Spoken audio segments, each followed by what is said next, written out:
Hey, welcome to Sports and Politics with T. I'm your host, Tanya. Tonight we have made it back to Thursday, guys. Listen, I hope everybody has enjoyed their week. We have made it all the way to the first part of November, guys. Let's give it up. Yes, we have made it. Almost the first week is over.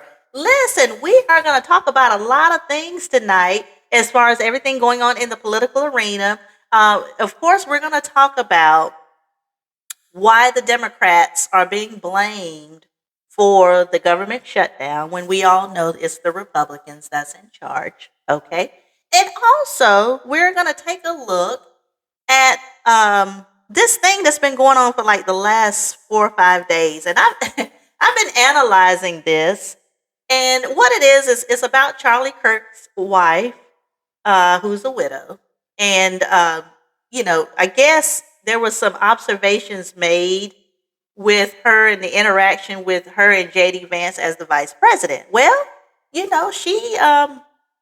did a little flirtatious hug with him, and let's just say it has gone viral. Okay, so we're going to analyze this as we speak. Okay, all right, guys. So let's go ahead and get started as far as what we're thinking about as far as the Democrat. Why is the Democrats being blamed for the government shutdown?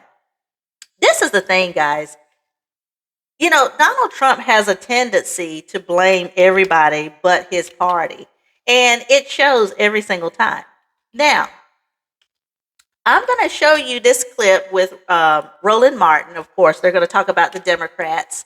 I'm going to chime in once this is over, and I'm going to let you know how I feel about this after this video is complete, and let you know how I feel as far as why they're being accused as far as the government shutdown.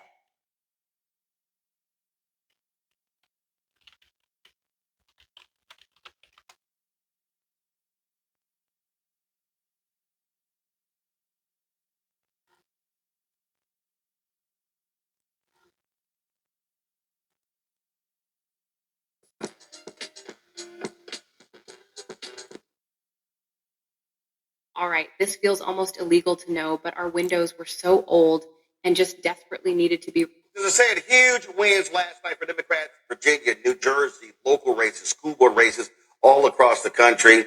And it bodes well heading to 2026. Joining us right now is House Democratic leader Hakeem Jeffries. Glad to have you on the show. This was interesting with last night, and we already seen it. You got the right and Fox News, they all going, the face of the Democratic Party is Zohran Mamdani. But last I checked, you had Mary Sheffield in Detroit win last night. You had, as Cameron said earlier, a sister in Syracuse, a sister in Albany, New York. You had a Democrat in Cincinnati, a Democrat in Pittsburgh, Andre Dickens in Atlanta, an incumbent one in Cleveland. So this idea that you only had one person win mayor last night who's a Democrat is kind of stupid. Absolutely. Democrats won across the country and up and down the ballot, and decisively. Now, the thing that connected these Democratic victories are, one, an embrace by the American people of the fact that we're focused on the issues that matter. Driving down the high cost of living, life has become more expensive under Donald Trump and Republican policies, not less expensive, despite their promise to lower costs on day one. We're focused on driving down the high cost of living. That was the case in New York City. That was the case in New Jersey. That was the case in Virginia and across the country with the mayors that you mentioned who successfully won all across America. And, of course, we're going to stay on the case as it relates to protecting the health care of the American people and decisively addressing the Republican health care crisis. It was also a rejection of Republican extremism, their assault on all the things, including the economy, on voting rights, on, nutritional assistance, on veterans, on farmers, on the American way of life, on law-abiding immigrant communities, and of course on democracy itself. So it was a big night for the American people, and of course was a big night for the Democratic Party. Actually, I'm going to chime in just a little bit earlier after, because I wanted to say something after he said what he just said. So this is Hakeem Jeffries, and you heard what he said. The Democrats are for pretty much everyone. They're a little bit more inclusive. They want the government assistance. They want the federal programs, to help people. Well, the Republican Party is trying to stop all of that. And so, yesterday and day before was election day as far as some of the primaries that's going on in different counties and cities. So a lot of the Republicans got booted out and got pushed out. And now the Democrats have taken over certain areas and certain cities in certain states. So right now you're seeing the Democrats starting to take over where the Republicans left off. And that's their strategy. Okay. They're trying to get the majority back so that they can stop everything that the Trump administration is doing right now. And that's the main reason why they're being accused of everything, because we all know that the economy's not doing well. We all know that government assistance is getting taken. Veterans is getting no benefits. Uh, the federal workers are not getting paid. And so it's just a list of just nonstop calamities all over, which is done by the Republican Party. All right. But anyway, let's keep going. Not just that. And when we talk about races, and again, we spent a lot of time. Everybody obviously was focused on these statewide races. Cheryl winning the governor's race in New Jersey, Spanberger in Virginia, and of course, Jay Jones, Attorney General in Virginia, the Lieutenant Governor as well. But the thing that also jumps out to me, this is a head. Go to my iPad. This is a headline in the Charlotte Observer. Charlotte's Blue Wave tells a national story on Donald Trump, and it details what happened last night. All across North Carolina, Democrats also won local races. You get the 3 Supreme Court races in Pennsylvania.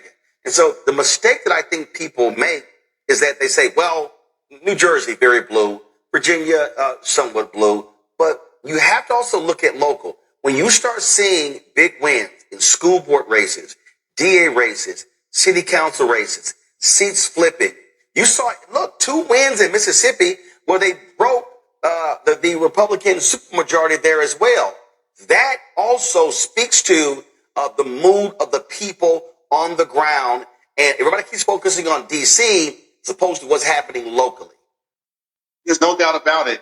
And what we saw was a high degree of Democratic energy, independent voters swinging in our direction decisively. And of course, communities that Republicans thought they had a chokehold on in terms of the support of the Latino community broke back towards Democrats. Working class Americans breaking back toward Democrats. Young people, young white males breaking toward Democrats.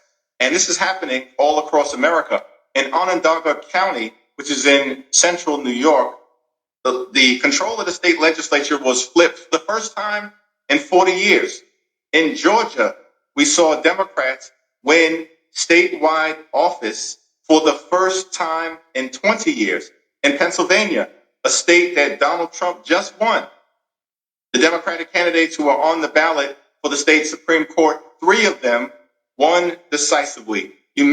And you notice these are all Democrat areas, guys. So what I'm liking right now is, even as African American people, we are waking up to these primaries and these city elections and these county elections. We're not waiting till the presidential election anymore. Now we have woke up and we're getting involved in even the more local government, the local county and city, representatives. Those people are getting voted in now. And guess what? They are turning all blue. So that can play a big factor as far as, stopping some of Trump's, programs and things like that. So this is going to be huge, especially going into next year when the midterms is going to start getting ramped up. So this is why this is so critical. Roland, what happened in Mississippi in terms of breaking the Republican supermajority. This is a story that has occurred all across the country. And the California ballot initiative was incredibly significant in that turnout was higher in many parts of the state for Prop 50 to stop Trump from stealing the election than it had been last November in a presidential election. That is unheard of.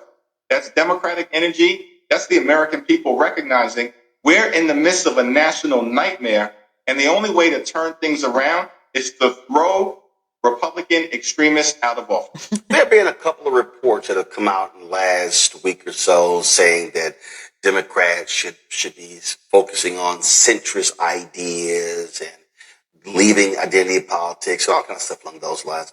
And this is what we said last night. Zoran Mamdani ran an unbelievable campaign in New York where he was focused on affordability and the needs of the people. If you take a Spanberger or a Cheryl, they run a centrist race.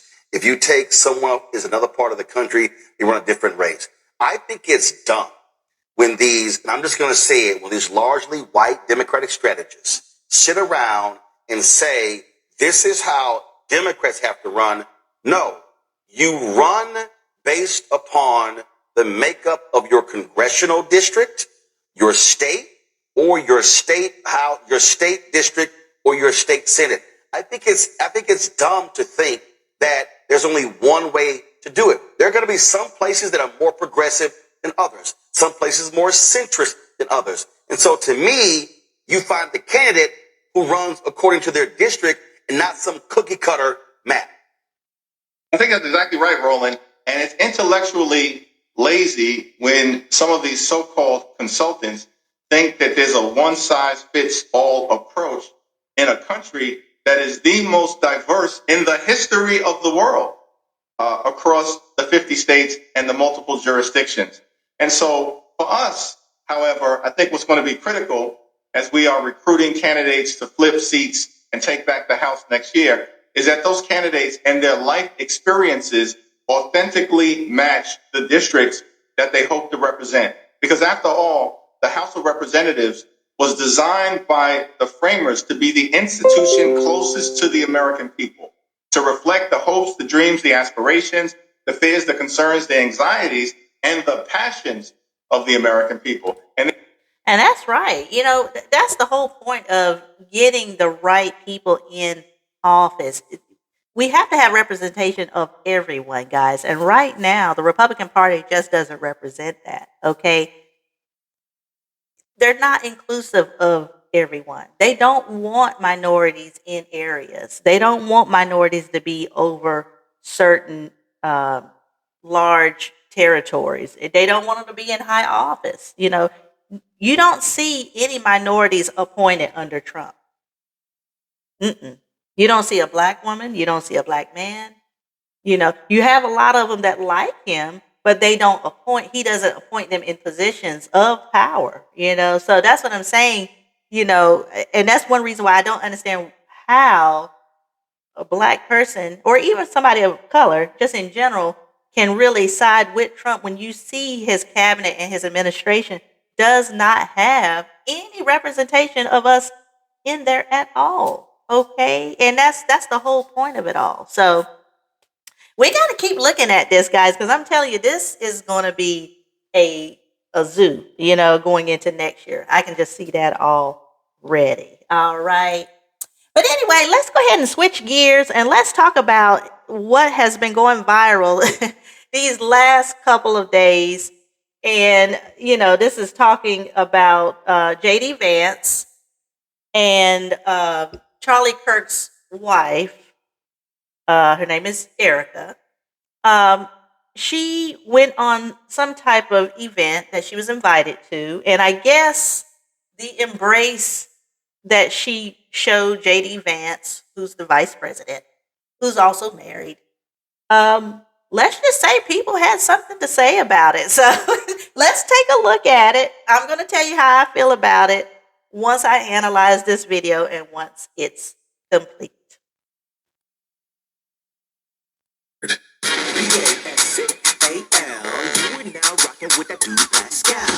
up, guys? We gotta talk about a few things here, okay? I just did this as a video, as a YouTube short, TikTok, whatever, reel. But I feel like we need to talk about this further because, yes, I said a few things right there in my YouTube short. Go check it out. But we're gonna circle back on a couple things because I feel like we need to dive into this situation a little bit more, okay? As we already know, Charlie Kirk lost his life in a very tragic way. He got assassinated, guys. He didn't lose his life. He lost his life, but he was killed on TV back in September at the University of Utah. his wife, the widow, okay, Erika Kirk, has basically taken over all of Turning Point USA. She is the face of Turning Point USA, the voice of Charlie Kirk's show, and all that stuff, okay? And of course, let's not forget, she is very close to President Trump and the Trump administration. Let's be real, okay? She has basically slid over a seat over and took over Charlie Kirk's seat. Now, I'm not saying anything bad about that. You know, I know that people have been running amok with their theories and their thoughts about all that and then some. We're just going to table that for a little while, okay? The internet has lost their doggone mind. And I understand. I can see why they're freaking out. For example, people are sitting here going, what's up? What's going on? What's going on with Vice President J.D. Vance embracing Erika Kirk? The way that they embrace is weird, yo. It's a little weird, okay? As, you know, if you are a person that is taken, all right, spoken for, you got a relationship, you are in a monogamous relationship with somebody, not like something that's open or nothing, all right? Whether you are married or you are going steady with somebody. Yes, that's an old school word. But whether or not you are steady or married with somebody, hugging another person that is not your spouse or partner like this is very weird, okay? I said it in my short, okay? Like, you know, when you're hugging somebody and they ain't your girl, fellas, I'm just talking to the fellas for a second, okay? When you're talking and saying hello to somebody that you know, all right? And sure, you might be close to them to a certain extent, and they happen to be a member of the opposite sex, and they are not your wife or your partner, usually you're doing the hug with the butt out. You know what I mean? You're doing the lean and you're like, hi, or it's the side hug. You know what I mean? Hey, how you doing? What's up? What's good? You know, those are kosher moves. You don't see this, okay? Unless the fella's being hugged by his own mama, okay? Or a sister. And in fact, when you're getting hugged by your sister like this, you at a funeral, okay? Or you gave them a whole bunch of monies, and they're like, "Oh my God, I can finally pay rent and feed my kids. Thank you, big brother." Big old embrace, right? You just saved the day, right? You're not hugging your own sister this way. Maybe your mama, but your sister, you're hugging because you just lost somebody you love. It's funeral time. You feel me? So when you see something like this is weird, but the internet is reacting to this big time. Everybody's going, oh, snap. Man, I saw a meme. I wish I could find it. I should have found it before I went live. But there's a meme where people are like, somebody said, wait for it. In 2028, he will be divorced from Usha and be married to Erika Kirk just in time for him to run for the president's slot in 2028. I mean, that is absolutely insane. The fact that people are even entertaining this stuff in their minds, okay? Yes, I'm going to say right off the bat, okay? The embrace is weird. It is weird. I've already said it. The embrace is mother-loving weird. I would not even hug. No. My life would be over if I hugged somebody that was not my partner. You see what I'm saying? I already know it. I already know. You know what I mean? And I can see it already. I can see my future after I hugged the likes of any person like J.D. Vance did with Erika Kirk. You want to know what that future looks like? Dark. It's black. It's completely black. Why? Because I'm in a coffin 6 feet under in me dead. You see what I'm saying?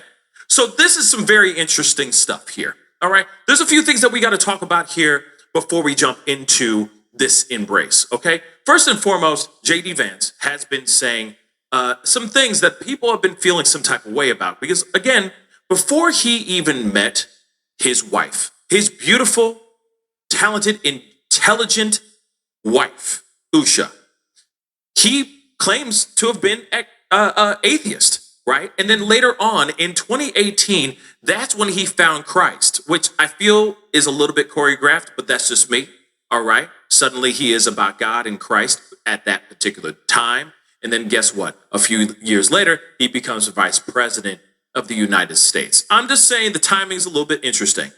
Well, let me say something about that. And maybe he did find Christ, back in 2018. The thing is his wife is not Christian, though, and I think I want to say she's Hindu, if I can recall. I can't remember. So, he said that it was because of his wife, but his wife is not Christian either. So, you never know. Maybe somebody else talked to him about Christ. I'm not sure about that. Um, you know, it's just weird. That's all I'm gonna say. It just looks weird, because think about it like this. Okay, your husband just got killed. Somebody shot him on camera for the world to see back in September. Okay. Everybody grieves differently, right? I guess, some people grieve for months, some grieve for weeks, some grieve for days. You know, to me, to see this after you just lost your husband is kind of like, but again, you know, we don't really know the full details of what's really going on behind the scenes. So, but it just seems a little soon, a little early, for you to be looking like this. I mean, everybody is saying it, not just me, So, but anyway, let's keep going, and then we'll dissect it after it's over. Long time he's atheist or agnostic, and suddenly he finds Christ. It's just very interesting. But nonetheless, that is just my thoughts on that. All right. But here it is. He says that he found Christ, and that his wife is Hindu. So they have an interfaith. See, that's what I'm saying. She's not even Christian. So how do I mean, that's good. You know what I'm saying? I'm just saying, he said it was because of his wife, but then if that's the case, then why she's not Christian? So Relationship on top of being an interracial relationship because she is Indian. Now, here's the thing. Love who you love. That's just what I believe. Okay. Live your life. If you find somebody, love them till you can't love them no more. Okay. Ride that love till the wheels fall off. That's just what I think. As long as it's two people consensually loving each other and being with each other, then so be it. Okay. Let the world keep on passing by. Enjoy yourself because you only have one life to live. Okay. Real talk. Like that's the title. Isn't that the title of a soap opera? But anyway, you get what I'm saying. Okay. We only have one life.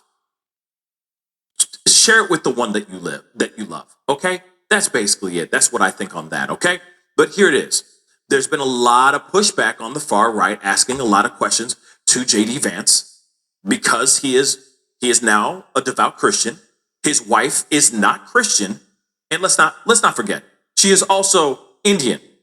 She is not white. He is in an interracial relationship. So they've been pushing and pressing a lot of questions quite a bit. And then there was this moment, okay, while he was on this tour, talking with his people and all that. And he went up and he said this. First off, let me show you what this tweet says, okay? JD Vance slams critics for anti-Christian bigotry. So Vance said he hopes his wife, he said this live on a microphone in front of, as he said, 10,000 of his closest friends. He says he hopes that his wife is moved to convert to Christianity, okay? To leave her religion that she grew up with to go over and be Christian, right? And a lot of people felt some type of way about that because they were like, well, outside of the people that would want her to convert to Christianity. Like I said, however their relationship is set up, that's how it's set up. And they should just live their life, right? If he's Christian and she's Hindu, let it be. Let it be, let it be, let it be, let it go. And let's keep it moving, okay? And he explains how they made the decision to have their kids be raised Christian rather than be raised Hindu. He says it in here, but he also says, I hope she changes her mind and comes on over here to the good side of the force. It is very interesting. I get what he's trying to say here, but I can understand why people are accusing him of trying to throw her and her religion under the bus. Okay, let's take a look at this. Everybody has to come to their own arrangement here. The way that we've come to our arrangement is she's my best friend. We talk to each other about this stuff. So we decided to raise our kids Christian. Our two oldest kids who go to school, they go to a Christian school. Our 8-year-old did his first communion about a year ago. That's the way that we have come to our arrangement. And let me just say this, there's nothing wrong with that. If they have that kind of arrangement and that kind of understanding, bet, cool, fine. Do your thing. Do you, boo-boo? Because there's a lot of interfaith relationships out there, okay? Plenty of them that are literally, it's not as extreme as you may think, right? It could just be like Catholic and Christian, right? And it's like, well, I think we should go the more Christian route rather than the Catholic route. And you have that discussion, okay? Some are just as stark as Catholic and Jewish. And he's right about that as far as, it's not always two different religions as far as, the faith, because Catholic and Christian, I mean, they technically both are Christian, you know what I'm saying? It's just that how the way they worship is different, you know what I'm saying?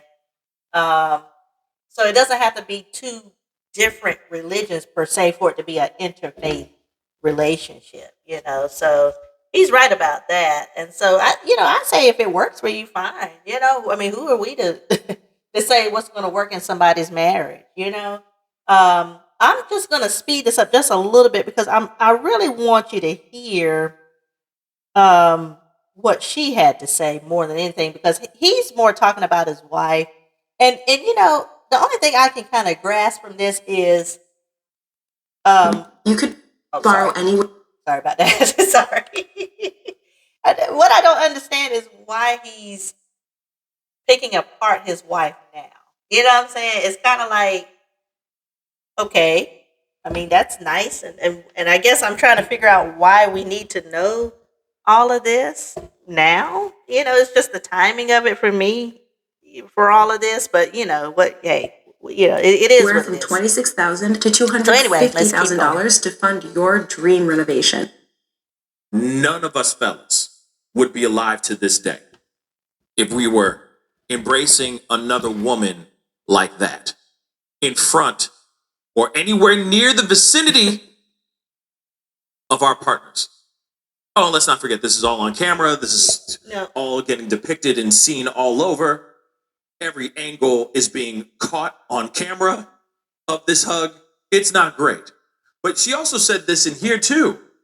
She said, oh, he has a lot of traits like my husband. It's just, like I said, it's just one thing added to another that obviously sparks up a lot of, looksy-loos in this direction. Like, the word, she just said, what? What's really going on? Now, I get it. I think people are really entertaining their minds way too much. And some people just need to calm the F down. But at the same time, this is what the internet is reacting to right now. And it's crazy. I am tremendously blessed and honored tonight to be able to introduce to you a very, very dear friend and his wife. They are incredible. And I see no one will ever replace my husband. No. But I do see some similarities of my husband in JD and Vice President JD. Yes, I do. And now everybody's like, oh, you know what I mean? Everyone's reacting to that. And I'm like, I think people are really stretching. It's the hug. Yeah. It's just the hug for me that just looks sauce as hell. It's the hug for me, dog, that looks sus as hell. Outside of that, okay. So she said there's similarities between him and Charlie Kirk. Were they not? Okay, but see, this is the thing too. Okay, there's some similarities, right? Do we really need to know all that? Like, what's the point of saying that? And is it that because they may be very, very good friends? I mean, I don't know. I don't know what the relationship is. I just know that your husband just got killed a month ago, and the way she's talking about JD Vance is almost kind of like, it's just a little strange to me, but whatever, it's with the embrace and the way she's talking, it's not so much what you're saying, it's how you're saying it, right? Listen to how she's talking. Let's analyze that. Not friends? Were they not good friends, apparently? So, okay. Chill, right? And that's why I'm so blessed to be able to introduce him tonight. He's an amazing man. So please help me welcome to the stage Vice President J.D. Vance. Okay. And then he shows up and he does his thing and he starts talking and speaking and doing his thing. Okay. But again, like I said, I get people reacting, the guttural reaction that people are having with that embrace is pretty insane. It is wild. I'm telling you right now, no normal guy out here, okay? You're not the vice president of the free world. You're just a regular ass dude, married or in a committed monogamous relationship with another person. You go up to another person and embrace them that is not your partner? I wouldn't be surprised if you have a long conversation on the ride home. So again, when you see stuff like this, it's like, okay, cool, all right. And in fact, let's look at the actual hug, because I don't think people actually saw the actual embrace, so you can kind of see what people are talking about here. In fact, yeah, let's just take a look, and then let's see if this doesn't look good or not. Okay. It's the moment that's breaking the internet and sparking a political firestorm. Vice President J.D. Vance and Erika Kirk, the widow of Turning Point USA founder Charlie Kirk, shared a warm embrace on stage, and now everyone's talking. This happened at the University of Mississippi during the first major Turning Point USA event since Charlie Kirk's tragic assassination. Erika Kirk gave an emotional speech honoring her late husband, then introduced J.D. Vance as the guest of honor, saying, "No one will ever replace my husband, but I do see some similarities in Vice President Vance." And that's when it happened. Vance walked up, they hugged, and within hours, photos of that moment were everywhere. Online users froze the frame, analyzed every detail, the hand placement, the hair touch, the body language. Some called it a touching moment of faith and solidarity. Others, too personal, too intimate, too soon. But one thing's for sure, it's the viral image of the week, combining emotion, politics, and controversy all in one frame. J.D. Vance, already in headlines for his comments about faith and family, now finds himself at the center of a very different conversation, one about optics, perception, and the power of a single hug. So was it just empathy, or something more? Buzz Blueprint will keep watching, because in politics, even a hug can shake the internet. And see, this is the thing. Like I say, you don't want to read too much into it. You know what I'm saying? It's just hard to say.